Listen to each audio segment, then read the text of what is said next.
masih berikan kesempatan kepada anak bangsa yang sudah dipilih dan diputuskan untuk memimpin negeri ini. Itu yang paling penting. Baik. Jangan lagi diintervensi. Uceng, jadi gimana sebaiknya menurut Anda sebagai orang netral di UGM gitu, sebaiknya posisi Pak Jokowi ini gimana? Ya, saya kira seperti layaknya sebuah sistem presidensial, presiden begitu selesai menjabat biasanya harusnya memang pulang. Pulang ke kampung atau kemudian itu dilakukan hal yang sama. Obama mengatakan hal yang sama, hampir semua presiden-presiden itu mengatakan hal yang sama. Yang keliru adalah kalau dipaksakan untuk berada di situ, apalagi diimbuhi dengan upaya untuk membangun koalisi besar, jadi semacam tokoh pemersatu untuk membangun koalisi besar. Lalu dibangunlah narasi seakan-akan persatuan itu penting karena kemudian tidak bersatu dan lain sebagainya itu berbahaya. Dan menurut saya ini agak tricky ya menurut saya, karena selama ini yang memecah itu sebenarnya adalah para politisi sendiri. Yang membangun narasi perbedaan, perpecahan kan para politisi sendiri. Lalu atas nama itu mencoba didamaikan dengan cara sudah kita taruh simbol satu, lalu kemudian kita damai secara keseluruhan. Jangan pernah dilupakan bahwa problem ini kan terjadi karena peran Pak Jokowi juga. Ya kan, paling tidak dalam konteks cawe-cawe di pemilu.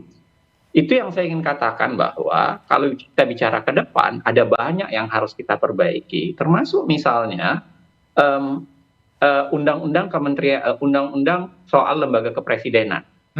Ini saya kan tadi sudah bilang, saya agak khawatir sebenarnya koalisi besar ini akan membutuhkan kementerian negara yang besar, menteri-menteri yang besar, sehingga yang disasar tentu saja dugaan saya ya undang-undang kementerian negara untuk menghilangkan pasal yang membatasi 34 menteri itu.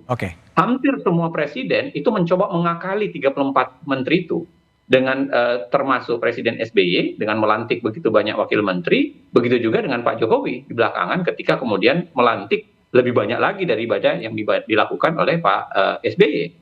Nah, dugaan saya jangan-jangan ini yang akan disasar. Padahal menurut saya kebutuhan kita bukan di situ. Kebutuhan kita adalah lembaga kepresidennya.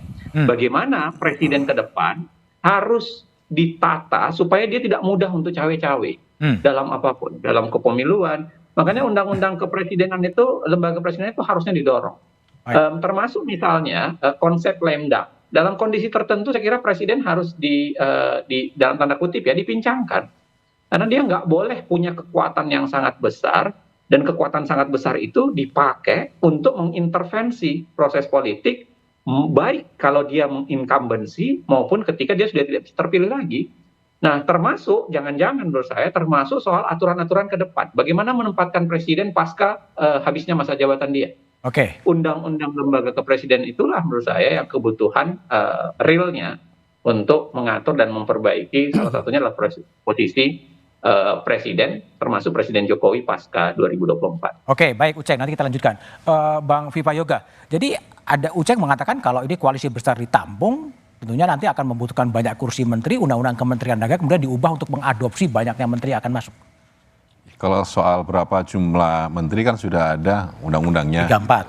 Tapi ada satu hal yang menurut saya penting soal wacana Barisan Nasional ini. Mungkin dari teman-teman PSI niatnya bagus ya. Niatnya bagus agar Pak Jokowi dalam proses transisi pemerintahan ini harus berperan aktif dalam kemajuan bangsa dan negara. Tidak hanya sekedar pulang ke Solo, lengser ke Prabon, madeg Pandito Ratu. Nah, tidak hanya sekedar itu, tetapi masih punya kekuatan jaringan, kekuatan stamina untuk lagi membantu kemajuan bangsa. Mungkin idenya begitu, mungkinnya saya tangkap gitu. Jadi jangan sampai ide itu kemudian dalam sistem presidensial membuat blunder. Tidak boleh dong.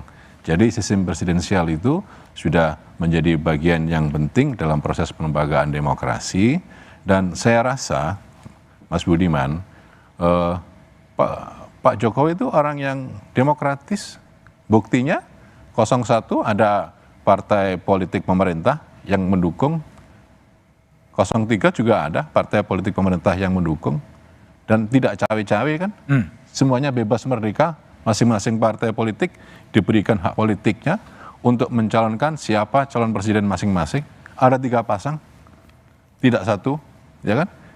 Nah, beberapa hal tentang karakter assassination kepada Pak Presiden Jokowi itu juga menjadi sesuatu yang menurut saya dalam proses politik juga harus perlu dipertanyakan. Oleh karena itu, saya itu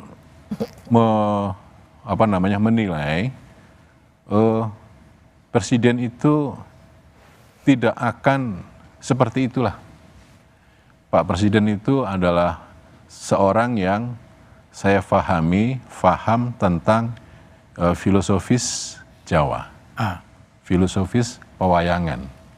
Oleh karena itu dalam setiap gerak dan pemikirannya tentu akan dipengaruhi oleh pemikiran-pemikiran yang bijak dan bajik gitu. Oke. Oleh karena itu kalau menurut saya karena ini Barisan Nasional ini wacana, jangan sampai kemudian di koalisi Indonesia Maju ini menjadi sumber konflik baru. Konflik baru. Iya, tidak boleh. Oke. Partai Amanat Nasional menginginkan koalisi Indonesia Maju ini tetap damai, aman, nyaman, sesuai dengan peraturan perundang-undangan, dan kalau bisa menjadi sebuah koalisi ya yang permanen, yang sinergis, yang masuk ke dalam relung-relung pilkada. Tapi kalau kemudian tidak bisa, ya tergantung kepada konfigurasi politik daerah. Tergantung kepentingan lah ya. Gitu. Oke, baik. Saya akan tanya kepada Yunarto Wijaya lagi ya. Pak Jokowi itu kan pernah mengatakan setelah selesai ya dia akan pulang ke Solo. Seberapa yakin sih bahwa Anda Pak Jokowi setelah 20 Oktober akan betul pulang ke Solo? Tapi jawabannya setelah jeda berikut ini.